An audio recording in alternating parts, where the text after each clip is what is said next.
episode of CyberBytes podcast. Today I'm joined by Jared Phipps, CRO at Dazz. Jared, great to have you on. How are you? I'm doing well, thanks for having me. Good, and we're at RSA, of course. How are you finding the week so far? The week has been fantastic. You know, reconnecting with old colleagues is always a lot of fun, but also just a slew of meetings. Like back to back to back with a lot of prospect meetings. A great week. That's good. And you guys have got a booth, right, as well? Yeah, we do. Our booth has got a gigantic disco ball over it. Weighs about 600 pounds. Can't miss it. Yeah. I need to get on the floor. I need to see that. Yeah, you can't miss it. Love it. Whose idea was that? That was Marav, our founder. So we did a disco theme. Dazz is kind of the fusion of disco and jazz. So it's a music-themed company. So most of our stuff is themed after music. Like it. Well, to start this off, for the audience who don't know you or Dazz, can you give an introduction to yourself and then also the problem that Dazz solves? Yeah, so my background is pretty straightforward. I went straight into the Air Force after college. Okay. And I started working in security, first in code development and then doing traditional network boundary perimeter security stuff. Yeah.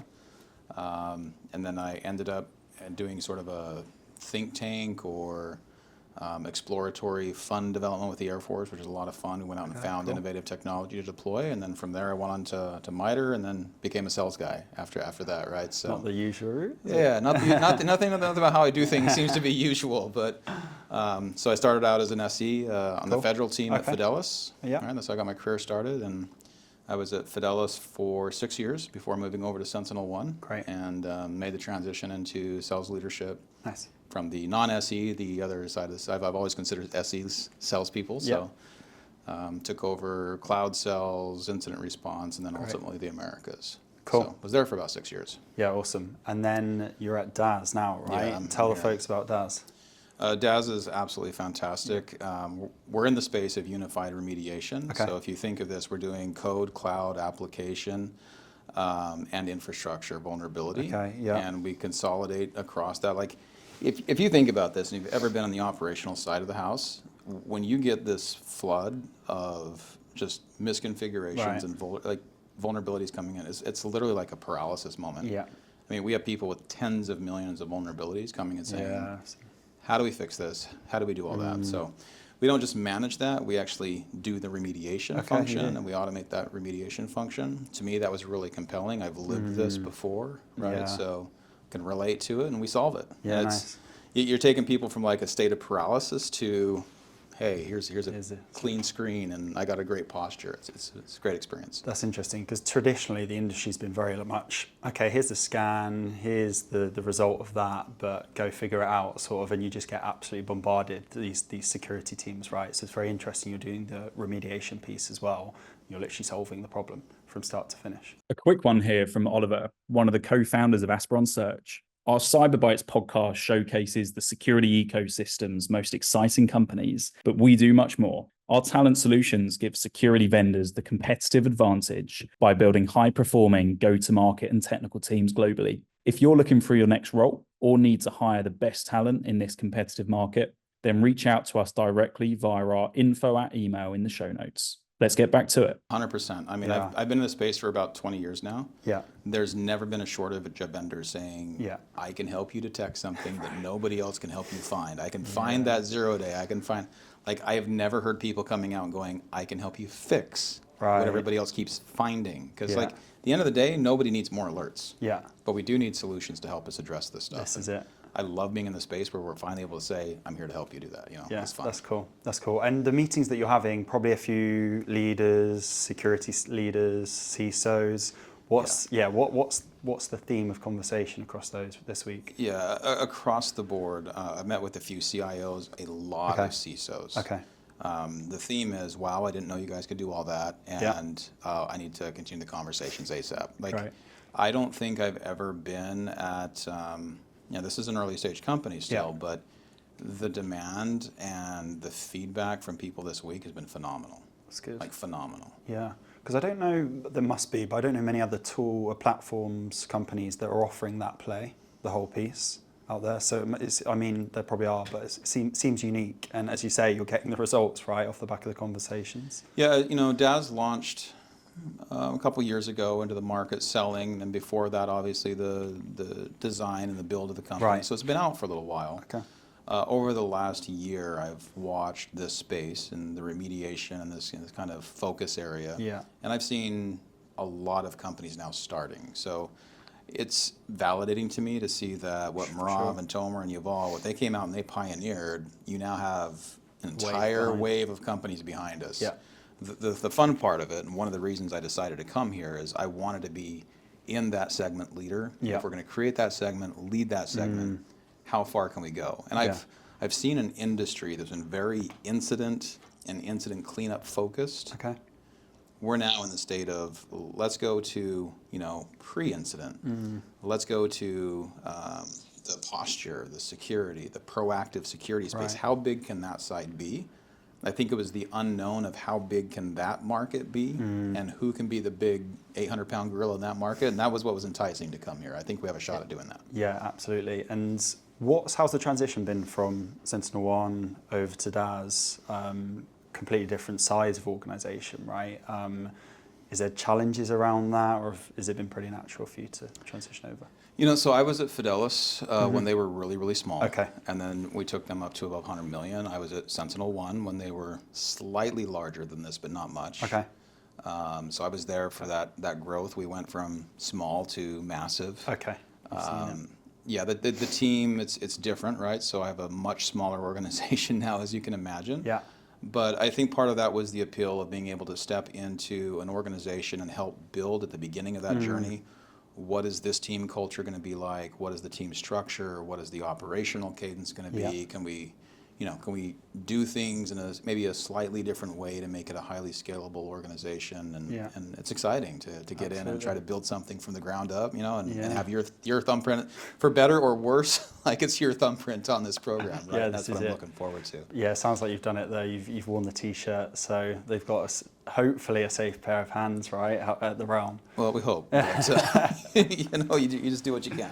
Absolutely. And so Dazz itself then, future looking, how does the next 6-12 months look like for you guys?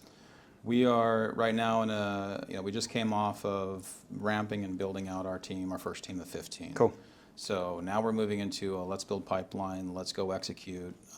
We're going to implement a lot of things around the customer feedback and making sure that customer feedback into the product, which, honestly, Dazz for the size is incredibly mature in all the aspects of the business already. So it's really easy to do that. Great. And then we have to stage and prepare for the next wave of growth. Right? Yeah. And if we look at hyper-growth companies, what does that mean for next year? That means we've got a lot of work to do. We've got a lot of people to hire and train and get ready. And you start that late fall, winter time frame to be ramped up and ready to go for next year. Yeah, for sure. Comes fast. It comes around quick, doesn't it? And the space itself, how do you see things maybe progressing in the next 6-12 months and beyond? Yeah, I think right off the bat, the space has seen traditionally UVM and ASPM, so Unified Vulnerability Management, Application Security Posture Management. That's colliding. Undoubtedly, those two are colliding. Yeah.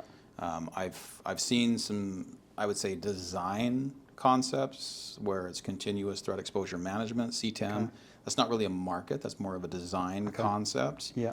But I do see Dazz with the unified remediation platform consolidating the ASPM, consolidating the UVM, going a little bit further by adding the remediation functions that those two pieces lack and enabling organizations to deliver on that CTEM vision. And so I see us in this next 6 to 12 months as really becoming the thought leader in this space, unifying this category. And I'm already starting to sense a little bit of, organizations are looking at this going, hey, wait, maybe we need to kind of jump on that remediation bandwagon. I'm really starting to see the remediation function picking up across the industry right now. It's interesting. It's always a good sign, I see, with some of the companies we work with. It's being that pioneer, and then there's almost like a concern around others not coming to the space. But now you're getting others coming to the space and trying to compete. Is a great sign from a VC point of view if they're looking to invest, because there's competition there, right? Yeah. So it'll be interesting to see how that plans out over the next 6 to 12 months. But honestly, I'm really not worried. Coming over here, I really wasn't worried about is this space real or not. Yeah. If you think about what we're doing, right? Business continuity, business operations, keeping businesses running. Yeah. If you're able to harden your business, if you're able to get great at proactive security, then the incident side of security, where this industry has been hyper focused on that side of the space for the last 20 years, the incident side becomes much more manageable because far fewer things get through the cracks. Right. The posture side has been incredibly difficult because nobody's invested technology to scale that side for any business leader. Yeah. So like when I looked at this opportunity, I said, okay, yeah, it is about time this industry starts to think holistically about hardening and not just putting that as a team and a process, but how do you scale that and how do you become excellent at that? How do you build maturity models around that? And where does technology fit into that? So to me, I don't think this was something that was kind of a risk. I was like, this is absolutely going to be a hit in the market, and it's resonating very, very soundly. Yeah, the conversations sound like they're resonating as well. And what piece of advice would you maybe give to folks that want to go on your journey from a sales perspective now, speaking? So you've gone through a very maybe unconventional route from technical to SE to then into sales leadership. To folks that are watching this on the sales side of things and they're looking to maybe take the jump into management or into leadership, looking back at your career now, is there any piece of advice that you give to those folks? You know, I would say that you have to follow what your passion is. Okay. I've never gone down this path because I want to lead a team of people or a size of people. Okay. What I'm passionate about is growing a company. I'm personally fueled by achievement and being able to look back and say, hey, I spent those years of my life, because I get those years one time, doing something productive. And what does that mean? To me, that's really important. If you have a mindset, I think also, you're really trying to help people come together, and 1 + 1 = 4, 1 + 1 = 6, right? You're really trying to make the right people in the right place, enable them, support them. If you have that mindset, then I think it's probably something you can do well.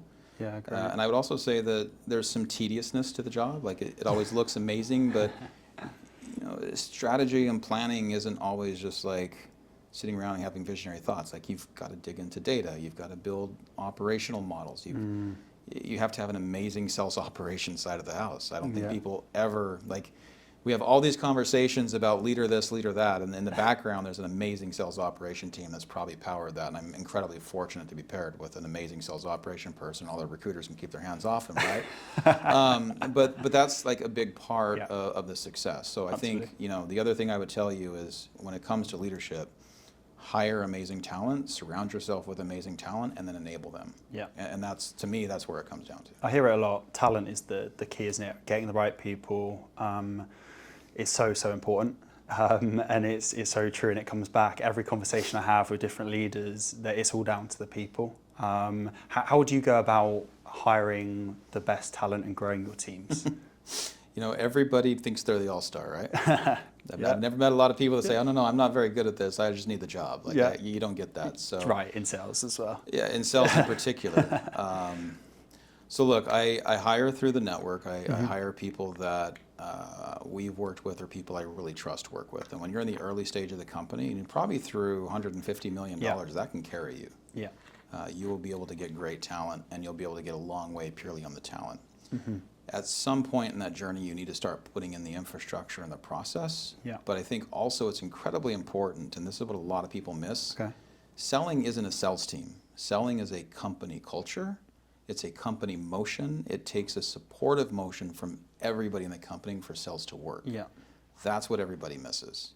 And it's too often to say, no, you guys actually, the technology was doing all the work. You guys just showed up and processed the papers. Or, you know, hey, everything with the timing was right, and marketing did all the work to create the demand. Like everything has to walk into a unison, and you have to have this, like, pulling that together and building that culture, incredibly important. Yeah. So when you're bringing talent in, that talent has to recognize the need to build that collaborative culture. Yeah. Collaborate on deals. A rising tide raises all ships. Like, everybody wants to win that, you know, mega deal. Right. Everybody wants to be the all-star at the end of the year. But it's the little plays in between, especially those small deals in between, where you need to have that collaboration between customer success, between support, between the field marketing, between reps, between the SEs. Like that culture, building that right culture early is incredibly important. Yeah. If you find people that can't snap into that culture, like, move out quick. Yeah. Like, and I've known tons of reps, stellar backgrounds. They're just not the right fit for the type of group that I'm going to run for whatever reason. Yeah, for sure. Very cool and interesting. What's the worst piece of advice you've ever been given? Or the best? Maybe flip it. Or the best piece of advice. We can start them both, right? Okay. Is there anything that jumps out? No, I think when you think about great pieces of advice, my very first boss in the Air Force told me that love is spelled T-I-M-E. Okay.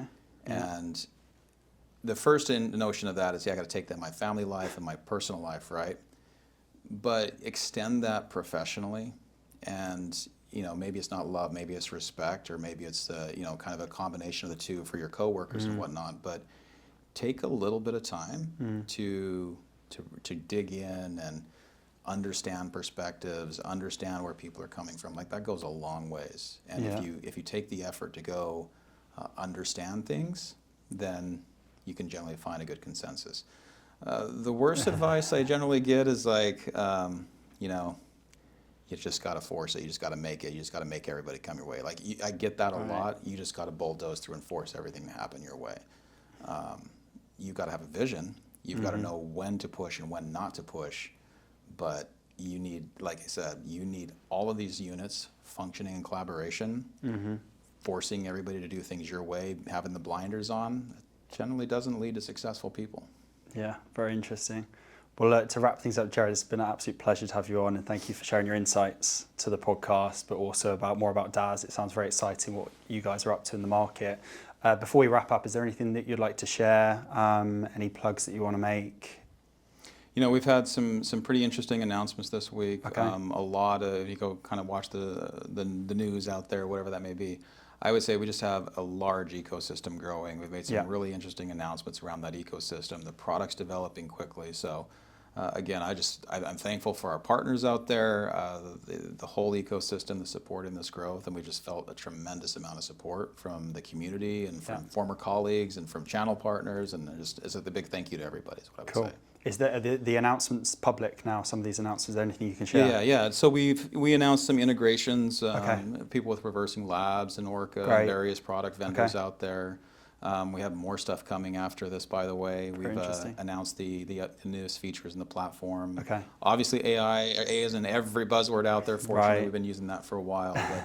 But just the expansion of the capabilities of the product, and also just had an announcement out today with RSA kind of opening up and taking us into the incident response space for the recovery efforts. So some really interesting things going on. Cool. And if folks want to get hold of you for joining your team, or if they want to utilize Dazz as a product, how can they do that? Hit me up on LinkedIn or jared@dazz.io. Yep. There you go. There you go. Jared. All right. Been an absolute pleasure. Thanks for coming on the show. Appreciate it. If you are still listening, thanks for hanging in there, and I hope you enjoyed this special RSA episode.